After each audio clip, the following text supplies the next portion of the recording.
राज्यातील उर्वरित 23 नगरपालिकांसाठी आज मतदान होतंय। स्थगित झालेल्या नगरपरिषदा नगरपंचायतींसाठी आज मतदान होणार आहे। सायंकाळी 5:30 वाजेपर्यंत मतदान सुरू राहील, तर उद्या सर्व निवडणुकांचा निकाल लागणार आहे। भारत विरुद्ध दक्षिण आफ्रिका यांच्यातील 5वा T20 सामना जिंकत भारताने ही मालिका आपल्या नावावर केली आहे। भारताने ही मालिका 3-1 च्या फरकाने जिंकली आहे।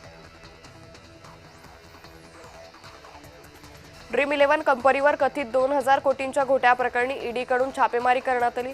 कंपनीचे सहसंस्थापक भावित शेठ, आनंद जैन आणि त्यांच्या जैन कॉर्पोरेशन कंपनीवर शुक्रवारी छापेमारी केली आहे। कंपनीनं आर्थिक व्यवहारात मनी लॉन्ड्रिंग केल्याचा ठपका त्यांच्यावर ठेवण्यात आला आहे।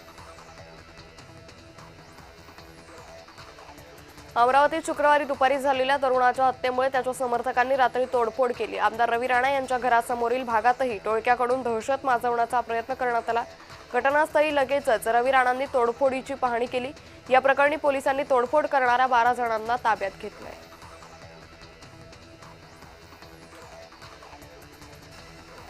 वाशिम नगरपालिका निवडणुकीत एकाच प्रभागातील भाजप आणि ठाकरे गटाच्या उमेदवारांमध्ये वाद झालाय।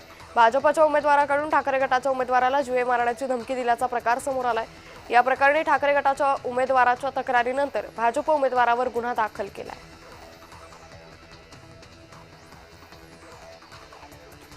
गोंदिया जिल्ह्याचं तापमान 8 अंश सेल्सिअसवर पोहोचलंय। पारा सातत्यानं घसरत असल्यानं अनेक ठिकाणी शेकोट्या पेटल्याचं पाहायला मिळतंय। थंडीची लाट जिल्ह्यात अजून काही दिवस कायम राहणार असल्याचा अंदाज हवामान खात्यानं वर्तवला।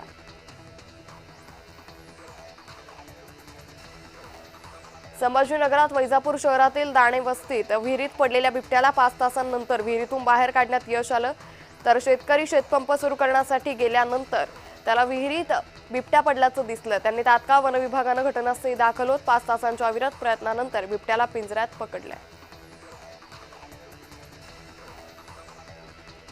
राज्य शासनानं सुरक्षित मातृत्वासाठी विविध योजना सुरू केल्या आहेत। दुर्गम भागातील आदिवासी महिला वंचित असल्याची जनहित याचिका मुंबई उच्च न्यायालयाच्या औरंगाबाद खंडपीठानं स्वतःहून दाखल करून घेतली आहे। त्या अनुषंगानं नोटीस बजावण्यात आलेल्यांना 9 जानेवारी 2027 पर्यंत शपथपत्राद्वारे परिसरातील सर्व शासकीय आरोग्य यंत्रणांची माहिती घेत उत्तर दाखल करायचं आहे।